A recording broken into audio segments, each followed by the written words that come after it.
It's Johnny Two-Face here, back with another reaction video. This time I'm reacting to The Rise and Fall of Parthia, Rome's Greatest Enemy, Ancient Civilizations by Kings and Generals.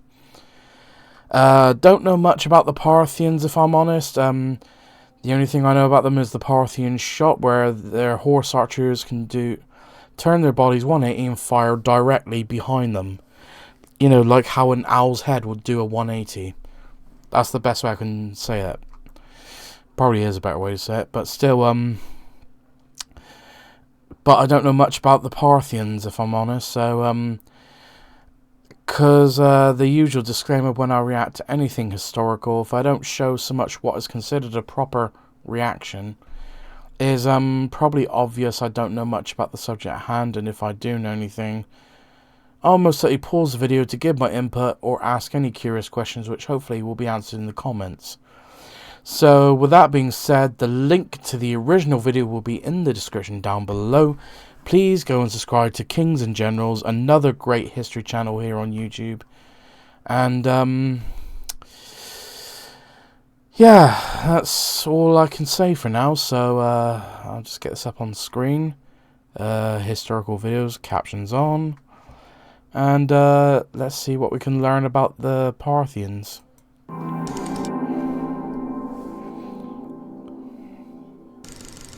The Parthian Empire is one of the most famous and least understood empires in world history, rising from humble beginnings to earn titles such as Destroyers of the Seleucids, Conquerors of Gandhara, and Rome's Greatest Enemy. Beyond their obvious martial skill, the Parthians were also shrewd diplomats and expert administrators, forging a unique empire that combined their nomadic roots with the Hellenism of their Seleucid forebears and the traditions of Persia herself to create one of the ancient world's most vibrantly unique states. Who were the Parthians? Where did they come from? And how did they set about building their massive empire? Welcome to our video on the Parthian Empire, its history, its military, and its many cultural and political achievements as a crossroads of Eurasia and the Silk Road. Parthia's successes would have been impossible without their deadly bows and well-trained horses. To war, you need weapons, and we invite you to see the weapons of the previous century up close in the sponsor of this video, War Thunder. It's the most comprehensive vehicle combat game ever made, where you take military vehicles from the night haven't played for at least 6 months. It comes with an exclusive 3D decorator for your vehicles, but is only available for a limited time. Hit the link in the description. Feel free to check that out if you're interested. The Parthians are an elusive empire to study, particularly due to the lack of sources from the people of Parthia themselves. The Romans wrote plenty about the Parthians, but being their traditional archenemies, they often paint the Parthians in a negative light. So while we can claim some information from Roman writers, they should always be taken with a grain of salt. Additionally, some Chinese sources also mention Parthia, and the Chinese emissary Gan Ying is said to have gone to Parthia on his way to find Rome. Beyond the written word, archaeology also helps us piece together Parthian society. In the land once ruled by the Parthians, archaeological sites such as Nisa in Turkmenistan have a significant Parthian presence. Moreover, an extensive corpus of coins allows us to establish a dynastic cohesion of Parthian kings. These coins often have Greek inscriptions on them, implying that the Parthians maintained continuity with the post-Alexander Hellenistic rulers who controlled Persia before them. Before we get into how the Parthians ended up conquering the Middle East, let us first take a broader look at the ancient world before their rise to power. After the death of Alexander the Great, most of what had once been the Persian Achaemenid Empire was taken over by one of his generals, Seleucus I Nicator. The Seleucids had a unique approach to ruling the Achaemenid core, managing their empire in conjunction with the noble families of the former Achaemenid Empire in a sort of large web of social networks. As a result, the empire was more decentralized than other Hellenistic states, which lent itself to a more flexible cultural policy. Hence, while the Seleucids promoted aspects of Hellenistic Greek culture, such as the worship of Apollo, Persian culture remained strong, albeit coexisting with a panoply of other cultures in the Seleucid domain. In the West, The Seleucids ruled parts of modern-day Iraq and Armenia, where a diverse array of peoples, such as Jews, Babylonians, Armenians, and Greeks, lived. These regions were more or less the most stable of the empire. However, they were also battlegrounds in wars with powerful states like the Attalids, Ptolemies, Romans, Armenians, and Pontics. In the east, the empire lost its provinces to the Maurya Empire early on in the late 300s BCE. Okay. This region was also fairly diverse and would come to play an important role in Parthia's formation. Finally, in the north of modern-day Central Asia lies a vast steppeland that was important for trade throughout human history, and during this time was populated by nomadic, predominantly Iranian-speaking peoples. These peoples were often considered barbaric by both Greeks and Persians, due to such habits as having women archers on horseback. Their Zoroastrian religion was far different from the one of the Achaemenids, as they worshipped many deities rather than one. It is from these northern steppelands that the Parthians would arise. The story of the Parthian Empire begins around 247 BCE in the land of Chorasmia. During this time, the Hellenic kingdom of Bactria had declared independence from Seleucid Persia, causing a struggle between the Seleucids and what they saw as a breakaway province. Meanwhile, in the lands between the Aral and Caspian Seas, a Scythian-adjacent people called the Pani were organizing under new leadership, with two brothers called Ashk or Arsakes and Tidad or Tiridates, managing to unite the many tribes of Parthia under their rule. Newly unified, the Parthians instigated revolts in the north and managed to take the regions of Hyrcania and Chorasmia from the Seleucids. Seleucus II was fighting a war with the Ptolemies at the time, and was unable to fight back effectively. Thus, the Parthians solidified their conquests, establishing the first capital, Ashgabat, which was located somewhere around modern-day Turkmenistan. The Seleucids pushed back against the rising Parthian tide in 209 BCE, when Antiochus III defeated the Parthians in battle, making them his vassals. However, this fealty would not last for long, as the Parthians soon broke free and started growing once more. The small Parthian state saw its first large expansion under Merbat I, or Mithridates I, the first royal to assume the old Achaemenid title of King of Kings on his coinage. Between 160 to 140 BCE, he initiated a lightning campaign against the Seleucid Empire, which resulted in massive conquests in Media, Babylon, and Seleucia on the Tigris. These newly annexed territories would later become core territories of the Parthian Empire. But at the onset, Parthian control of these lands was tenuous. The locals in these cosmopolitan, city-dense regions had a very urban-centric view of nomadic peoples, considering them to be underdeveloped baboons. The Seleucids made a final attempt to regain their lost territories when Phraates, or Farhad II, ruled over Parthia, and initially saw significant success in this endeavor, as the locals saw them as liberators, delivering them from the yoke of Parthian barbarism. However, the reconquering Greeks enraged the people of the reoccupied territories with their outrageous economic demands. Thus, they revolted, allowing the Parthians to counterattack in 129 BCE and drive the Seleucids back to Syria. This ended all hope for a Seleucid reconquest of their Asian heartland, and they would remain a diminished rump state until they were finally annexed by Pompey and the Romans in 63 BCE. Although having replaced the Seleucids as the masters of Persia, the Parthians adopted a lot from their Seleucid forebears, emulating their ruler cults and uses of Achaemenid royal vocabulary to ensure their rule was adapted to local circumstances. Once the Seleucids were defeated, the Parthians pivoted east, for they were under nomadic assault. The Scythians, nomadic Iranian cousins to the Parthians, were rampaging west from their homeland in what is now eastern Turkestan. Parthian king Phraates and his successors tried to stop them, but failed miserably. Meanwhile, rebellions had broken out in the western... Just want to quickly say, there's another video on with Kings and Generals channel saying, like, titled Who Are the Scythians, so I might react to that after this one. Provinces, including in the Arab kingdom of Caracini. Overall, the Parthians were learning that conquering land was one thing, but defending and holding it was another. However, around 123 BC, King Mithridates II ascended to the Parthian throne and began righting the ship of state. After solidifying the Parthian grip in the west, he turned to the eastern provinces to deal with the nomadic incursions, where he pushed the Scythians back to the far side of the river Oxus and turned their newly founded kingdom of Sakistan into a vassal state. Mithridates was the first Parthian to rule as a neighbor to the Romans, who reached the Euphrates at around this time. During this period, the kingdom of Armenia also bordered Parthia and was engaging in many conquests across the region. Mithridates initially tried to woo the Romans into an alliance against Armenia, but the infamous Sulla contemptuously rejected them. Mithridates, who felt slighted, instead joined forces with Armenia and Asia Minor against the Romans, initiating a vendetta that would last centuries. After the death of the able and powerful Mithridates II in 88 BC, the empire was rather stagnant. Armenia, meanwhile, was conquering as far south as Ecbatana, causing the Seleucid rump state to invite the Armenian king to occupy the throne of Syria and claim himself to be the king of kings, in direct contradiction to Parthian royal ideology.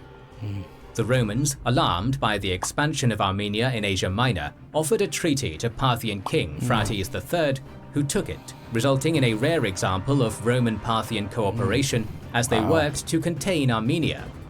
However, this did not change the Roman perception of the Parthians as a lesser entity, something they would regret later. Before we continue on to the epic wars with Rome, we must first understand how the Parthian military worked.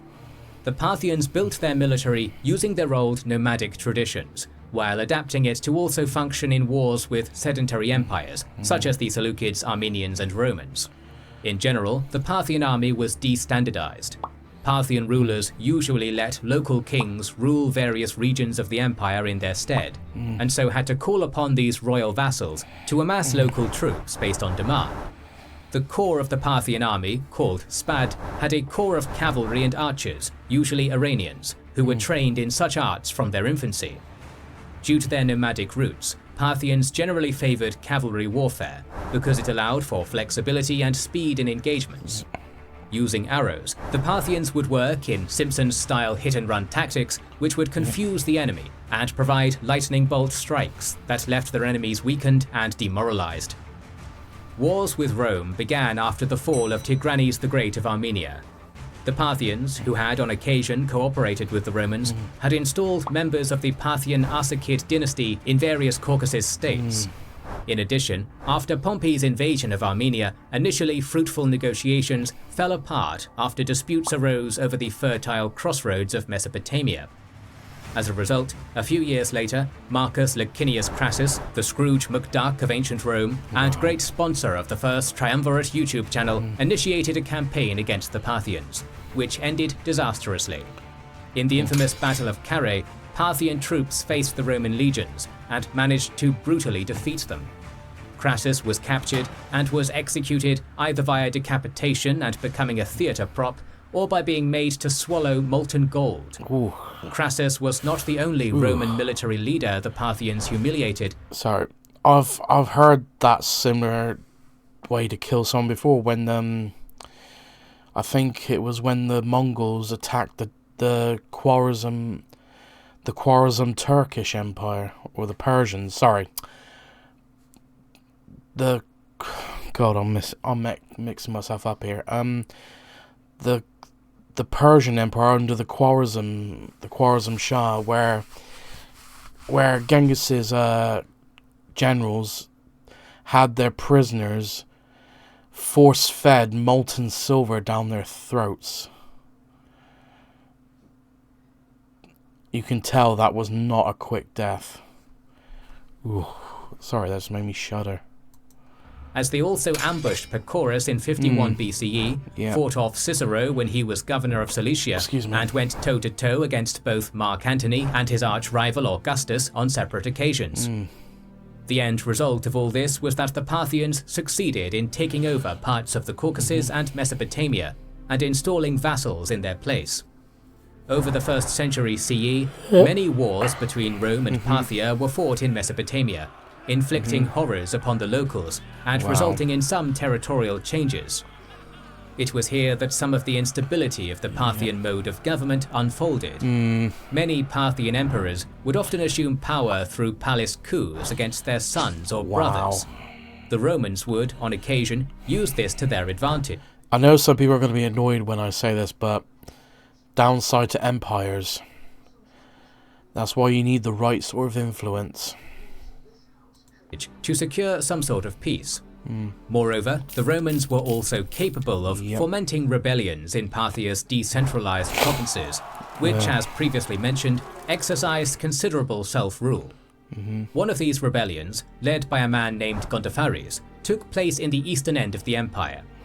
Declaring independence, Gondophares established his own dynasty, the so-called Indo-Parthian kingdom, with himself as yet another king of kings. He then proceeded to fight the Indo-Scythians and Indo-Greeks in the east and take control of parts of Gantara and Bactria, becoming one of the myriad peoples who inhabited this rich land. It was only in the 2nd century CE that the Romans began to make incursions inside Parthia. Trajan, who was a maximalist in terms of extending Roman influence over the Euphrates River, initiated an invasion of Parthia in 115 CE. The campaign resulted in the maximum ever extent of the Roman Empire, as well as the fall of Ctesiphon, Parthia's capital. This was an unstable victory, however, and the Parthians quickly regained many of these territories. Hadrian, Trajan's successor, was a geopolitical realist, preferring to maintain the Euphrates as a border. Under Parthian king Vologases III, the Parthians continued to regain ground, but the Romans turned the tide against them, and in AD 165 once again entered Ctesiphon. Some western Iranian provinces were thus ceded to Rome, and the unstable Parthian government was unable to make further gains. This was what enabled Emperor Septimus Severus to attack and capture Ctesiphon again in AD 197. This time the Parthians were firmly in decline, and they would soon lose control over their western vassals, like Armenia, to Roman control. Some of these fortunes were reversed in AD 217, when Artabanus V defeated the Romans in battle. This was, however, too little too late for the once mighty empire. Fratricidal strife with his brother Vologases V led to chaos in the empire, one that a small dynasty led by a man named Ardashir would soon exploit. Having now provided an abridged version of Parthian history, let us now look at the empire's culture and society. As previously stated, Parthia was an amalgamation of the nomadic culture of its rulers, the Achaemenid and Hellenistic culture of its forebears, as well as the myriads of local cultures of its subjects and vassals. Parthia was more decentralized than its predecessors or successors, with much more focus being put on local vassal kings than satraps appointed by the central government. Parthian society was not without its innovations. In particular, the Romans greatly admired Parthian irrigation techniques and deliberately emulated them. This also suggests that, although generally taking a hands-off approach to their vassals, the Parthians still had an active hand in guiding their agricultural and economic output. Trade with China was also important, as the Parthians acted as a sort of mediating force between the Middle Kingdom and Eternal Rome. The Parthians maintained this fluidity in the realm of religion as well. Unlike their Sasanian successors, who preferred to unify the doctrines of Zoroastrianism, the Parthians appear to have allowed for much more regional diversity in the Iranian religion. This is seen in coinage, where Greek deities merge with Iranian ones, such as Zeus Oromasdes and Athena Artemis Anahita. The use of Greek probably was appealing to many Parthian vassals, who preferred it over the Parthian language, which they saw as barbaric. Both the Iranian and Greek pantheons seem to have been worshipped across the empire, and local religions, such as that of the Jews, Babylonians, Armenian pagans, and even proto-Christians, Buddhists and Gnostics, had some place in the laissez-faire empire. With that said, the Parthians placed a great deal of focus on Ahura Mazda, the high god, as well as Anahita, the fertility goddess, and Mithras, the sun god, a well-known triumvirate of deities in Iranian polytheism. In Ctesiphon, government was arranged based on two councils, one of the great nobles and one of the elders and magi who advised the king. This was an intriguing deviation from Achaemenid norms, but it is unclear what the exact functions of these two councils were. While much has been said of the Parthians' love of Greek culture in coinage, for which many 20th century Iranian nationalists chastised them, the Parthians were an adaptable and diverse people. Some Neo-Iranian cultural revivals actually began under rulers such as Vologases I in the 1st century AD, who put on his coins a quintessentially Persian fire altar with a sacrificing priest. The Parthians did also appear to have continued the norm of using ruler cults, something which many Iranian dynasties did. Parthian art and architecture was also very diverse and syncretic, with archaeology in the western provinces revealing buildings that are influenced by Achaemenid, Hellenistic, and Mesopotamian forms. Some of the most important features of art from the later Sasanian and Islamic periods, such as the Avan and stucco decoration, have their origin in the Parthian period. We can thus see that Parthian culture was a product of its Hellenistic and Iranian origins, with remarkable flexibility and syncretism. The Parthian Empire, like many of its vassals, was in decline by the 3rd century CE, torn up in a civil war between dynastic claimants Artabanus and Vologases, while a new regional ruler from Ardashir-Kawara in the south of Persia, called Ardashir I, rose to prominence via conquest. In 224 CE, he managed to conquer the city of Ctesiphon and crowned himself King of Kings. This heralded the end of the Parthian Empire, and the beginning of the Sasanian Empire was much more centralized and Irano-centric than Parthia, and followed a very different path in terms of governance. However, as we have seen, some of Parthia's innovations survived in culture and architecture. And as if you've seen my reaction to the early Muslim expansion series, the Sassanids are a Persian empire that will literally fall to the Caliphate. So if you want to check, feel free to check that, my reaction to the first Muslim expansion as well, if you want to. But this is another empire that will eventually fall. Even though they did hold on for quite a while.